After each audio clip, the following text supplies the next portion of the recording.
Welcome to my dojo. This is Kung Fu Pizza Party, and I'm your host, Brandon Knight. And today we are here to discuss the Tao of Jeet Kune by Bruce Lee.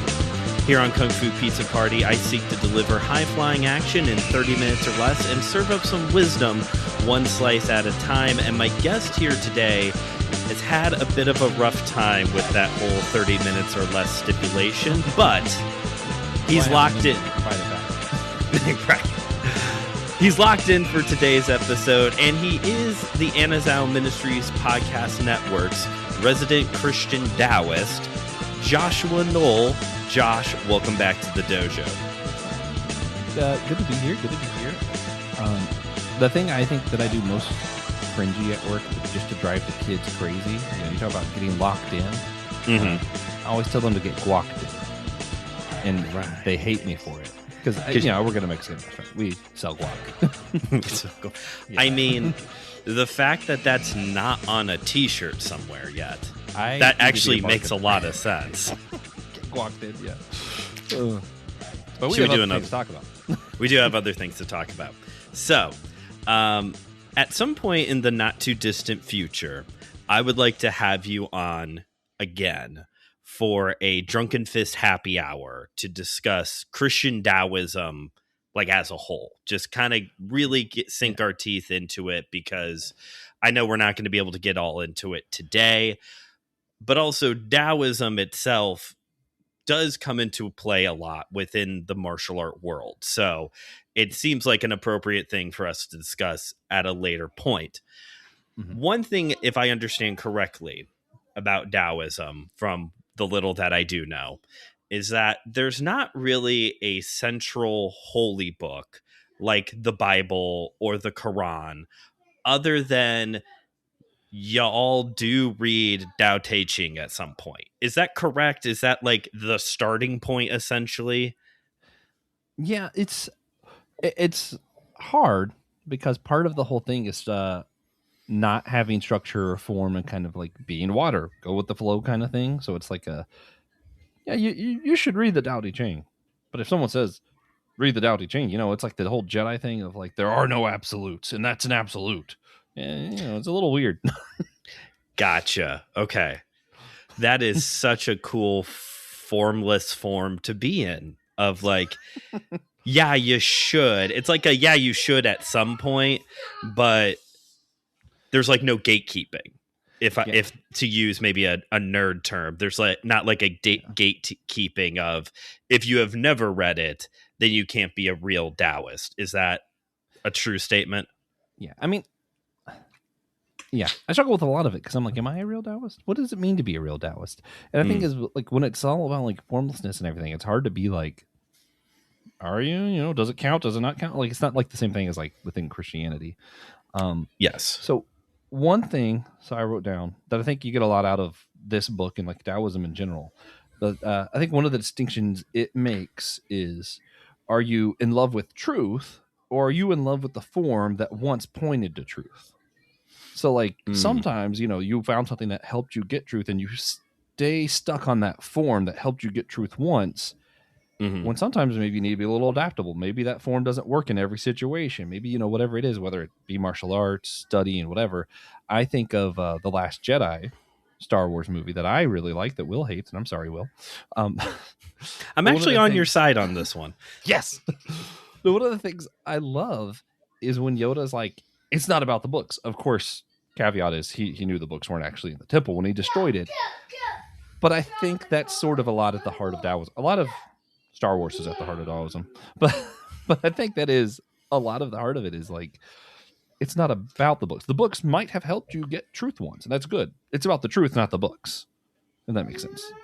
It does, and I think Linda Lee does the introduction to the Tao of Jeet Kune, or at least the version that I have. And in her introduction, she does say, read it and then discard it. I'm paraphrasing a little bit there, but just like again, don't become obsessed with what is here, because a lot of Bruce Lee's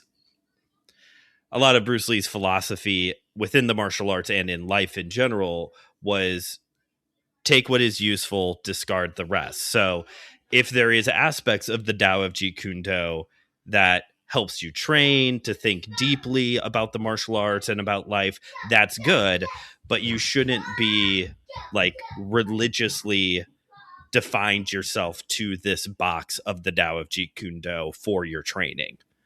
Yeah. So like, I think his full phrase is like, take what's useful, discard what's not, and then add something that's specifically yourself or something like that. Mm-hmm. I might be paraphrasing because I'm not good with quotes or It's rigid fair. structure, Mm-hmm. But I think what's cool is like, I think it makes sense in martial arts, and then you can carry it on to other things. For me, sometimes it's easier to start with like martial arts or something like that. Something that's, I do a lot of culinary, so for me, it's like food is usually a good starting point. Okay. And I think you kind of see that, right? So when I did more martial arts back before I got old and hurt, Yeah. I would like, I did Taekwondo and I learned some ninjutsu. I didn't use most of the ninjutsu because I have really long legs. I don't need to let someone get close to me if I'm in a fight. Yeah. I can kick them. But if they do, like, I love grappling. I have a lot of fun with it. If we're not in a fight and we're just like sparring for fun, I might make the whole thing grappling because I enjoy it. But in a fight, I'm going to take what's useful from some of the ninjutsu stuff. But like Taekwondo just ended up being more useful to me. And that's more of a style thing. So that's adding myself, is that I have long legs. I'm going to use that. Culinary, there are certain things like, for whatever reason, you're pretty much guaranteed if I make you a food, paprika is good chance that it's involved somewhere. Okay. Even if it's not in the recipe, because that's the add me part. And I think, I think that's an important bit. Yeah. Yeah, no, I definitely agree with that. I trained in Jeet Kune Do when I was in high school, and thank you. I did, honestly, though, I did get lucky because it was a ministry of a church right up the road from my parents' house where I was growing up, and it was super cheap to train there. And it was it was I had already had a Taekwondo background. And then later on, I would go on to train in Hapkido and Nimbo Taijutsu, and now I'm doing the silly ninja stuff. And that stuff's awesome. It is it is awesome. It's silly, but it is awesome. And so it was interesting to kind of come in with a base. Like I had Taekwondo as my base, and then having to use some Christian terms, kind of deconstruct a little bit of my fighting style to then understand the Jeet Kune Do framework. There is, so just like in Christianity, there are two main like denominations, I guess you could say, of Jeet Kune Do.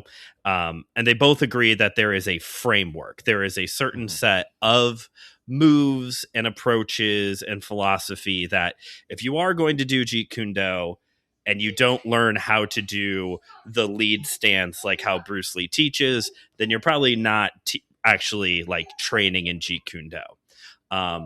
So it was interesting to have that base, kind of go through the Jeet Kune Do, and then afterwards go on to other things, and just seeing what stuck, what is like truly authentically me as a fighter. You brought up culinary. I know this is also true for me with preaching, of kind of looking to other preachers. What are other people doing? How do they present passages of scripture? But never wanting to be that person. Just like, okay, I do like this thing that this guy does. I'm going to try that next time I preach and see if it works for me. All the while trying to be authentically myself. Is that a big part of Taoism, is like the authenticity to yourself? Because I know for Bruce Lee, at least, that was like ground zero. Like everything is based upon being authentically yourself. Yeah. So that's what the Te is. Okay. So Tao is the way, and that's, we're all trying to find the way, which we get in harmony with one another. Your Te is kind of like your truest self. Gotcha. And the thing about the Te, and what's funny is I actually recorded an episode of Be Living Water finally. I haven't released it yet. Yeah, I talked a little bit about some of this, and I don't think I talk about Te specifically. But the thing for me and this is when I was talking about Donald Trump is the thing. I think Donald Trump habitually does evil actions. Bad guy. Okay. I don't think he was born evil. I think Donald Trump's truest self is not who he's being right now. I think his truest self is going to be, going back to the Bible, love, joy, peace, gentleness, self-control, kindness. I think this is our truest self that we're trying to get back to. So as a Christian Taoist, I'm thinking the Holy Spirit is what helps us be the most true selves that we are, which is also something C.S. Lewis said, but he didn't use the Taoist stuff, right? He does talk about Tao in Abolition of Man.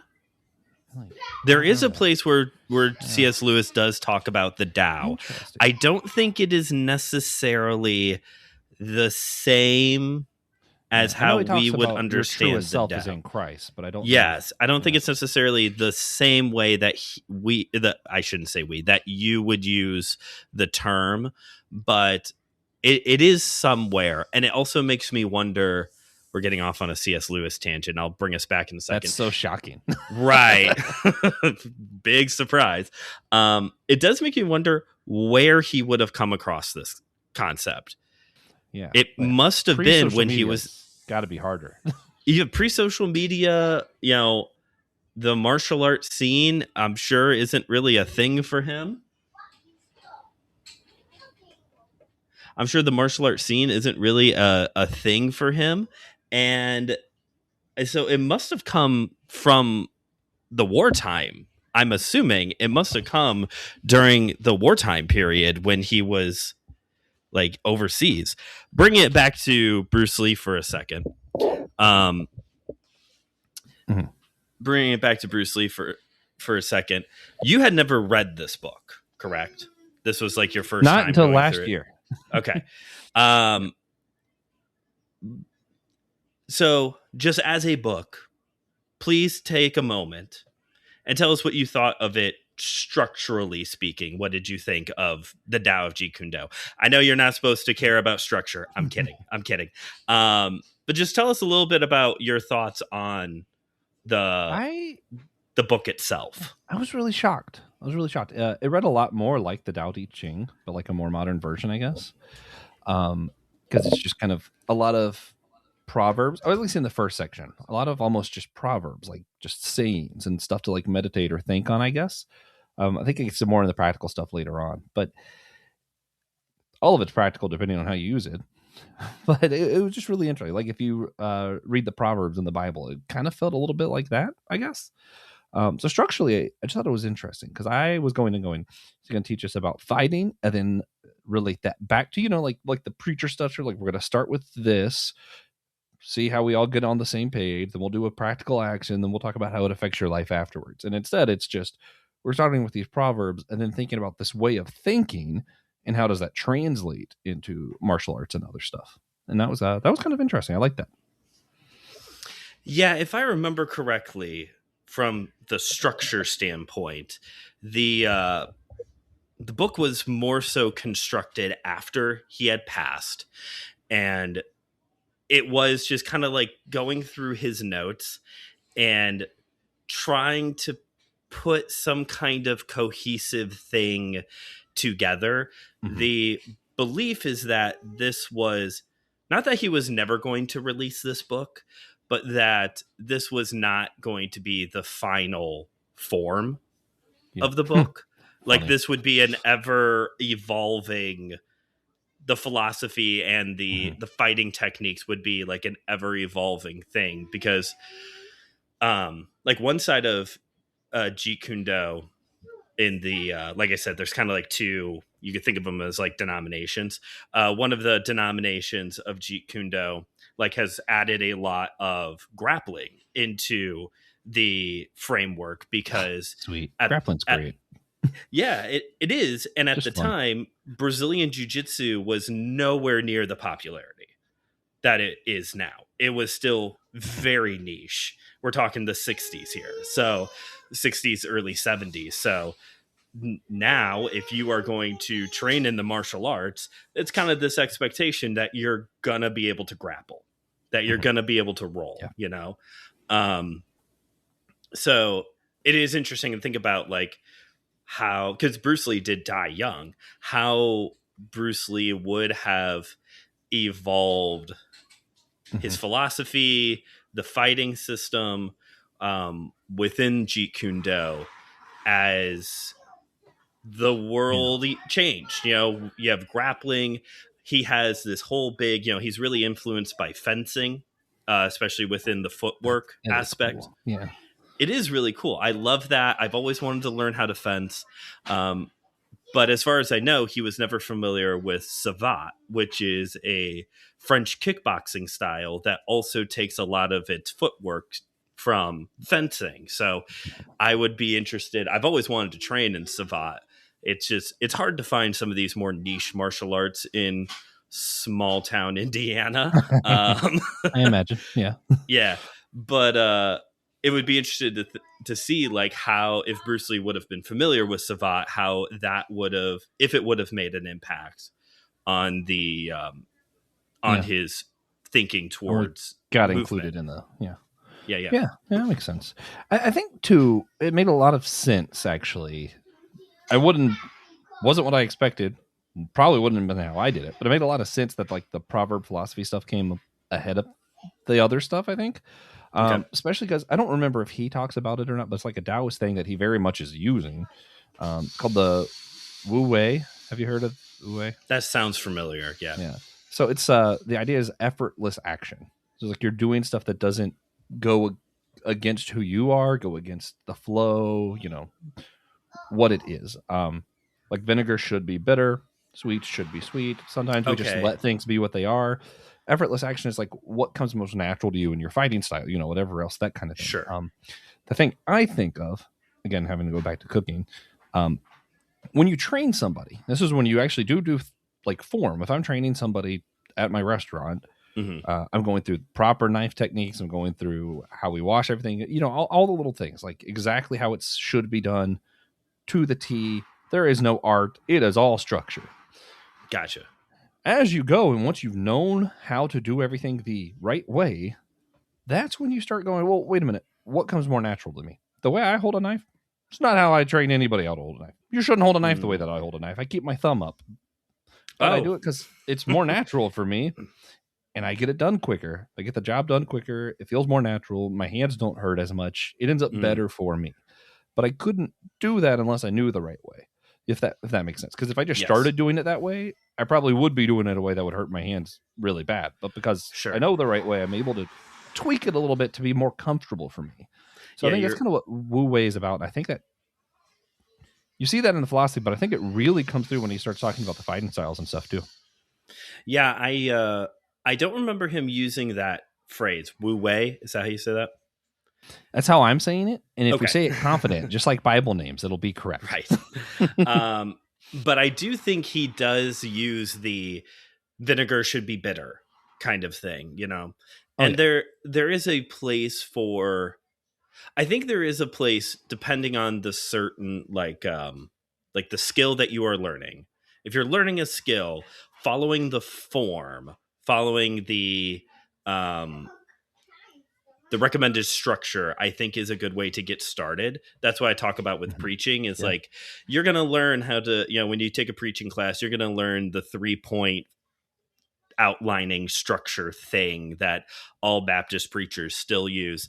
But at some point you're going to realize like, oh, this isn't the right structure to follow in every situation because scripture is complicated and life is complicated. So to follow some rigid path doesn't always work. It just doesn't always work.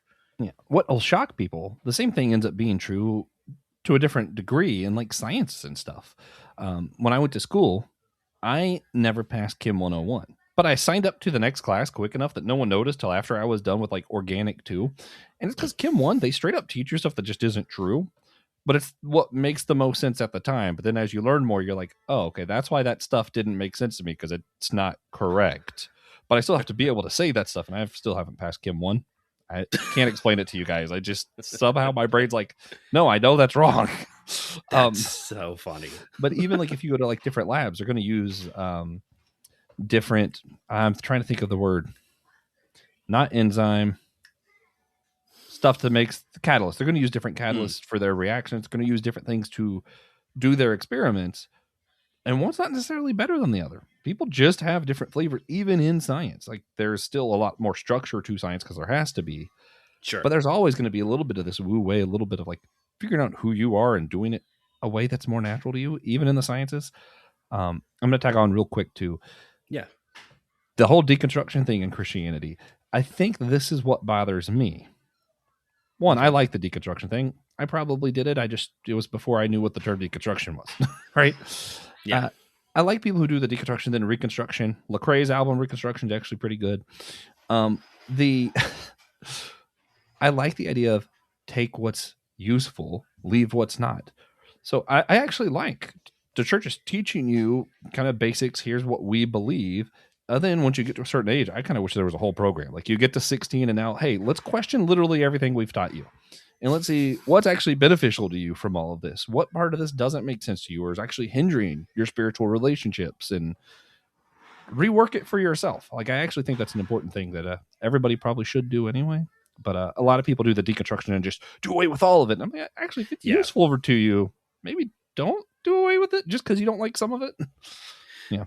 You're describing like reverse confirmation. Like you got confirmed as a Catholic or a Lutheran or something. I want reverse confirmation. You want reverse confirmation then, where now you get to ask questions and be like, I don't look this communion stuff. We need to work some of this out. Exactly. So obviously you would not mandate that somebody read the Tao of Jeet Kune, because that's not how this works. In the martial art world, this is treated as a must read, like the Art of War. If you love Bruce Lee, if you've done Jeet Kune Do, if you want to kind of get a better idea of what it is, like this is a must read. Again, you wouldn't like, okay, everybody has to read this book or else, but like, if you were to recommend books on the subject of Taoism, would this be one of them? And what would be other recommendations that you would have? Yeah, absolutely. This personally, I think if we're teaching people martial arts, teach them all the structures, have them do all the haikus, all the and then once they know all their forms and all their different that kind of stuff, just like my reverse confirmation, have them read this book and be like, all right, now question all of that. I love it. As we're talking about just recommendations for Taoism, sure, I didn't get into Taoism from the Tao Te Ching. I love the Tao Te Ching. Eventually I got to that. I actually ended up reading the Tao Te Ching graphic novel too, which I actually really like. It's kind of weird. Well, I'm going to find that. It's fun. It's fun. But my footstep in, really weird, the Tao of Pooh and the Tao of Piglet. So 2 different books. I don't remember the author's name off the top of my head, but it explains Taoism through Winnie the Pooh, which, me having a brain of a child, made a lot of sense to me. And I was like, oh, actually, yeah, maybe Pooh is really wise. I do have that one. I haven't read it. I still need to get the Tao of Piglet. I got it because I knew for sure the Tao of Pooh was one of your favorites in this. I tell everybody read it. It's a must. If you don't read it, you're sinning against the Lord. You're sinning against Winnie the Pooh if you don't read the Tao of Jeet, or the Tao of Pooh. Exactly. And who could sin against such a cute bear stuffed with fluff? I know. Just want some honey. Silly willy-nilly old bear. Silly willy old bear. I really appreciate you taking the time to hop on and read this book and talk about it, because obviously, as someone who is a bit of an outsider to Taoism, I kind of have like a baseline working understanding. There has been times where I'm reading it and I'm like, but how Taoist is this? Like, there's a little bit, not that I'm like don't believe. It's very Taoist. It's very, that was part of the reason why I wanted to do this episode of a little bit of Buddhism sprinkled in, I think. That I did know, because he does talk about Buddha and Buddhism at different points, but I was curious to get like more of an insider perspective on that part. So thank you for taking some time to do that. If it helps, any Taoist I've spoken to says, I don't know if I'm a real Taoist or what it means to be a real Taoist, but if you want to say you're a Taoist, you can. That's kind of like the go-to. That's awesome. It's fun. Very open door. Very inclusive. Yeah, extremely open door. Not sure if the door was ever there. There is no walls. What door? What door? So listeners, like I said, we'll have Josh back here pretty soon to do a more in-depth talk on Christian Taoism, a little bit more of his journey, how Winnie the Pooh played such a big role in it. But again, thank you for taking some time to read this book and to talk about it. Josh, where can people find you if they want to? You said you just released a new episode, finally. So tell us where they can find it. Yeah. Well, thank you for having me on and allowing me to regain my honor for going over 30 minutes last time. I'm starting a conversation on both the Book of Daniel and the novel Les Miserables on The Living Water. So you can find that podcast wherever you get podcasts. And, several shows on the Ozal Podcast Network. I'm on Systematic Theology, the Whole Church podcast. I do voice work for 5 Laugh Hours that I'm trying to get back on track to, but it's harder because he keeps wanting to do Psalms, and I'm tired of doing Psalms. But I'm going to win this one. I'm the voice. I'm the voice actor. I have some say in this. You're doing the Miserable French People book for The Living Water. That's awesome. Yeah, I can't wait. Well, thank you, listeners, for dropping into today's episode. You can find links for Josh's projects and all the other Kung Fu Pizza Party things in the description of this episode. This has been Kung Fu Pizza Party, where we did it. We delivered high-flying action in 30 minutes or less and served up some wisdom one slice at a time.